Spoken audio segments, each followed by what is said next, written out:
What up, everybody, and welcome to Baz on Blades. My name is Baz, and I talk about blades, and today I'm very happy to bring you another fine product from Civivi Knives, guys. What we've got here is the Civivi Shredder. The Civivi Shredder is a fairly new product from Civivi Knives. It is a full-size flipper folder on ball bearing pivot. Another fine product from Civivi Knives, guys. In fact, Civivi Knives should probably consider changing the name of their business from Civivi Knives to Legit Knives, because that's what their product is. It's legit, guys. And you know what else is legit? Let's segue into this. A big thank you and shout out to my man on the street, Jeffrey Orthopedic. Down in the comments, that's JEO, guys. He sent me his personal shredder. Thank you, brother. I probably would not have picked this model up, and I would have missed something that's sort of exciting to me. Just a little itty-bitty feature to this knife I just found so intriguing, and we will talk about that later. So thank you for that, Jeff. I appreciate it, brother. You guys down in the comments section, thank Brother Jeff down there. And let's get into the review. Civivi Shredder, full-size knife. Let's knock the specs out. 3 3/4 inch blade length. That's about 9.5 centimeters. Blade stock thickness, 118 thousandths of an inch, or 3 millimeters. Your blade width, 1 1/10 inch, or 28 millimeters. Your handle length, 4 3/4 of an inch, or 12 centimeters. Handle thickness, 510 thousandths of an inch, or 13 millimeters. Handle width, 1 1/10 inch, the same as the blade, guys, and that's 28 millimeters. Closed width, also narrow at 1.3 inches, or 33 millimeters. Your overall length, about 8 5/8 of an inch, or 21.5 centimeters. The stock pin again mirrors the blade stock thickness at 118 thousandths of an inch, or 3 millimeters. Very balanced there. Behind the edge thickness on this big old hollow grind from Civivi that is just, their hollow grinds are so thin behind the edge, and this one is no different. It went from 12 thousandths to 14 thousandths behind the edge, guys. It is going to be extremely slicey, and that is 0.35 millimeters. Your handle to blade ratio is 0.78, and your weight, a very lightweight for this size, 3.74 ounces, or 106 grams. That does beat the 1 ounce per inch of blade length sort of balance that we like to have for an EDC knife. Now, material-wise, guys, you're in D2 for your blade steel. No surprise there. D2 is a semi-stainless tool steel. Very basic, guys. It's not a wonder steel. It's not a crappy steel. It's D2. Don't base your opinions of D2 on what people tell you on the internet. Just use it and see what you think about it. I like D2 myself and have had good performance out of it.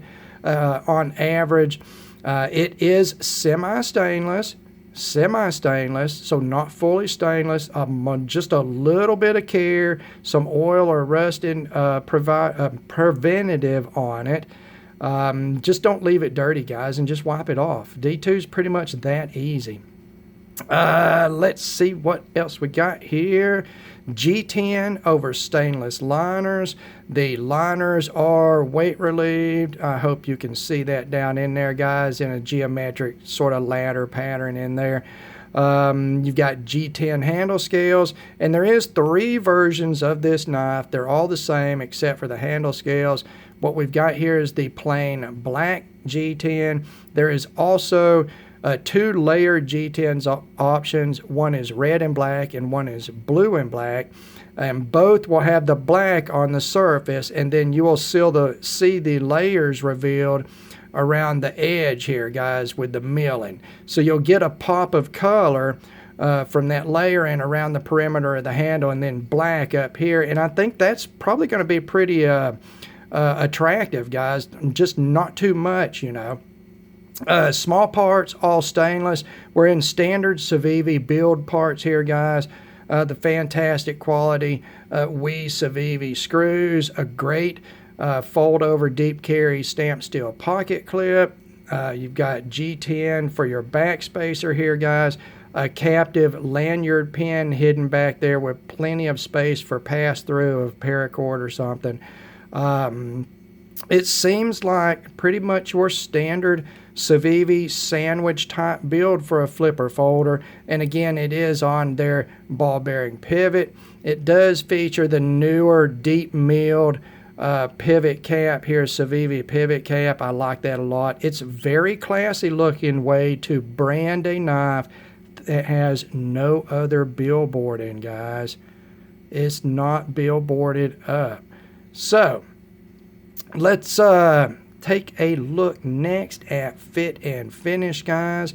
The grinds on this knife are spot on. Please forgive if the camera goes in and out of focus. That's because this satin blade is very reflective. It is finely ground and then polished out as ground satin, guys. You've got a very attractive swedge up here. The secondary edge is even on both sides, guys. Very well done. The plunge is even. All of the milling for the cutout here is cleanly and well done. And you've got some great jimping here. This jimping is very good. It's very good, guys. And it's on a ramped section. And I think that the Spyderco Paramilitary 2 has shown everybody that that is just a way to go. Some jimping on a ramped section, guys. Come on, that's very stable, very comfortable, and it's very well spaced for my medium-large hands and the natural grip that I would get on this. And even if I go forward to this forward choil, which acts as a sharpening choil and a forward finger choil, I feel really good up on this extended ramp with the jimping, guys, and I can get way close to the cutting edge for detail work. Now, fit and finish in the handle, typical Civivi, guys. Everything's flush, everything's well fitted, there's no gaps anywhere. It's just these knives, when I take a Civivi knife out of the box, what I'm wondering about when I go to look at it is just that last 1% finite sort of degree. You know, that's what I'm looking for in these knives, and that's what I feel in them, guys. I think for the amount of money that you're spending on their product, you're getting easily as high a quality knife as anybody is making. Like I say, these knives are legit. Don't let the fact that they are made in China even confuse or muddy the waters there. These knives are legit compared to knives made by anybody, anywhere, guys. I'm very much happy with the fit and finish on this knife. Now, the next thing is action, and this is where this review gets fun, because this knife, even though it has a flipper tab, which I could do without. Just take that flipper tab off of this knife, because this knife is the finest, absolutely the best, easiest to use middle finger flicker knife. Guys, any type of technique at all, poor technique, and you can spidey flick this knife and look like a pro. I'm not going to try it here on camera, but I can actually...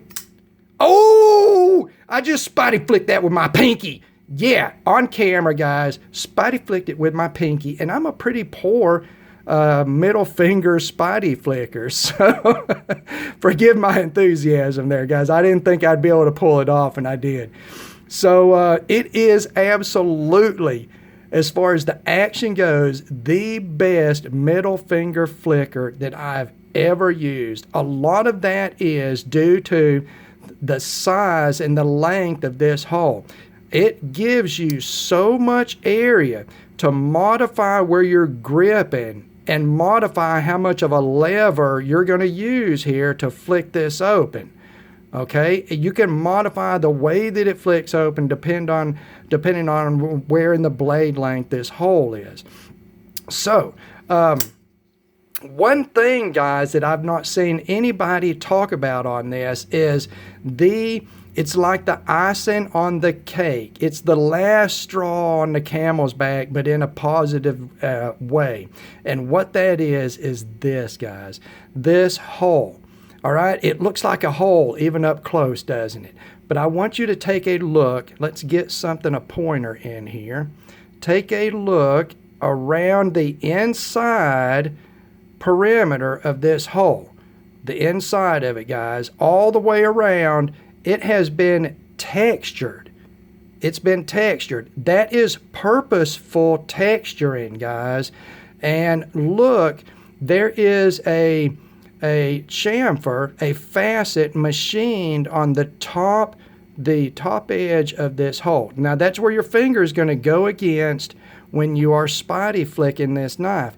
And that facet, that little narrow facet, and all the inside edge of that hole has that texturing. It is like a coarse bead blast, and it is a purposeful texturing, guys, and it absolutely grabs your fingernail when you go to flick this knife. It makes that action just, I don't know, guys. It's just, it puts it over the top because your finger doesn't slip at all as you push against this to pop it out, guys. You've got no slipping at all because of that texturing. And these are not sharp edges like you would see on a badly machined blade. They're not sharp. You can see that's chamfered even up here, a narrower chamfer. But you've got this wider chamfer here and that texturing, and that puts it over the top as far as a finger flicker. You guys just saw, I finger flicked this thing with my pinky on the first try, reaching around a damn bipod here in front of a camera. And I'm already on camera as being a pretty piss poor middle finger flicker anyway. So I just do away with that flipper tab, guys. I actually think it looks better without the flipper tab also. But as far as the action goes, this knife is so fun as a flicker. Now, you just saw me open it up as a flipper, and it's got a great detent for that, guys. Great flipper design. It's crisp. It rockets out hard. It's very, very good as a flipper tab. I'm just saying that right there, that right there, guys, is just, maybe I'm just having a lot of fun because I typically suck at that type of deployment. But it's just a joy, guys. The action is, it's smooth on the bearings, solid lockup, perfect centering, guys. There's no radial or lateral play in the blade against the lock. And you can see here, I can easily flex that thinly ground blade. There's absolutely no movement in the pivot at all. It's just a fantastic action on this knife and so much fun. You guys that already have the shredder, if you never noticed this texture, go back and look at it. And now when you go to flick it open, you'll feel the difference. You'll know what that is if you were never conscious of it before. Yeah, that's pretty legit, guys. I'm liking that. So ergos and utility, guys. We've got this could be a drop point. I think it's a clip point. It's got this long, flat, radical, modern clip to it that is got sort of it gives it a geometric look on the back side of the blade, opposing the radiused look of the edge here. And it reminds me a lot of the backlash blade style. It's longer and more aggressive looking, and it's got the hole in it here, the big hole. But it's that overall sort of profile. It is very pointy. As soon as it touches, no pressure, it's catching, guys. Absolutely no pressure at all. When I pull off of it, I can feel the vibration all the way through the blade into the handle. And the reason is because that blade stock is so thin, guys. It is so thin, so slicey, so thin behind the edge. This thing is a cardboard cutting machine. Machine, guys. You should be able to use it for a great deal of time just stropping it in between sharpenings. D2 responds well to stropping, at least in my experience it does. And this knife is just it's going to be a slicing machine, guys. And it's not going to be a heavy duty worker or anything, but who cares? This is it's just a long, thin EDC knife. It's not a workhorse you're going to take out on some brutal job site and be beating on it like it's a damn mallet or something. So I think as far as the blade shape goes, you know, you got a lot of belly right here and some straight edge towards termination here. It's just the utilitarian factor is going to be very high, slicer oriented on the shredder. Ergos in the handle.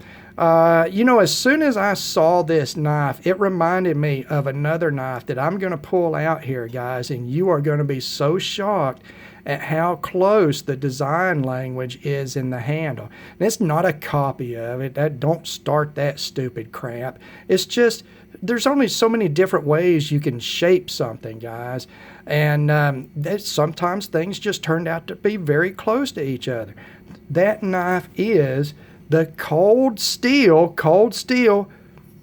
broken skull, guys. Take a look at these handle shapes. Take a look at the handle shapes. Now, of course, the broken skull is much longer. It's a longer knife overall, and it's got a much thinner handle, okay? But the profile around the perimeter, what you call the profile of the handle, is much the same. It is just wide open. It's got a little swell here, palm swell area, and it's just what I would consider to be sort of a classic design type for a handle. Here you go in my medium-large hands. There's plenty of room. Even large hands are going to have plenty of room on this knife. Ergos, you've got the wide chamfering around the edges, rolling the edges of those G10 slabs, guys, and it's just comfortable. It's just comfortable, and I like this pocket clip design. The tip is high enough to get in and out of your pocket across thick material, but they've rebent the tip down parallel with the handle scale. Excuse me, guys. And it gives it a flat area and feel in your hand. I can feel that there's a pocket clip there, but it's no big deal at all. I don't feel at all like it's ever going to hotspot me, guys. You know, it's great ergonomically. It's great fit and finish. The action is as pleasing as any knife that I've ever got a hold of, for no other reason than it makes me look like I can spidey flick real good. So that's great as far as I'm concerned. I'm on camera for the rest of eternity pinky flicking this knife on the first try. So hell yeah, I like this. So, I mean, you know, my general thoughts on this knife, if you want a longer, narrower, sort of aggressive-y looking modern EDC, and you want it in a lightweight with great action, the blade geometry and edge type fit your needs, I think that it's a great option, guys, as many of Civivi's models are. Like I said in the beginning of the video, this company is legit, guys, and these knives are legit.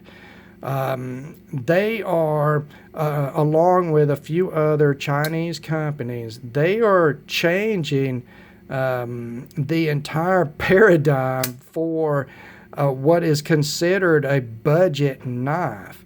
And they are bringing in build quality, feature types, action that, were unheard of just a few years ago. So, yeah, go out and get a shredder, guys, and see if you can pinky flick it like Baz on Blades can, because he's the world's best spidey flicker now. No, I'm not. I'm not. I'm not the world's worst, but I'm way up there on that scale. But all right, thanks, Jeff, for sending this to me. This video is going to be a little shorter than normal because I've got to get ready to go to work, and I don't want to keep repeating every little thing about this knife. The Civivi Shredder, it even made Baz on Blades look good. What more do I need to say? As always, guys, thank you very much for taking the time to watch one of my videos. God bless all of you, and we will talk to you again.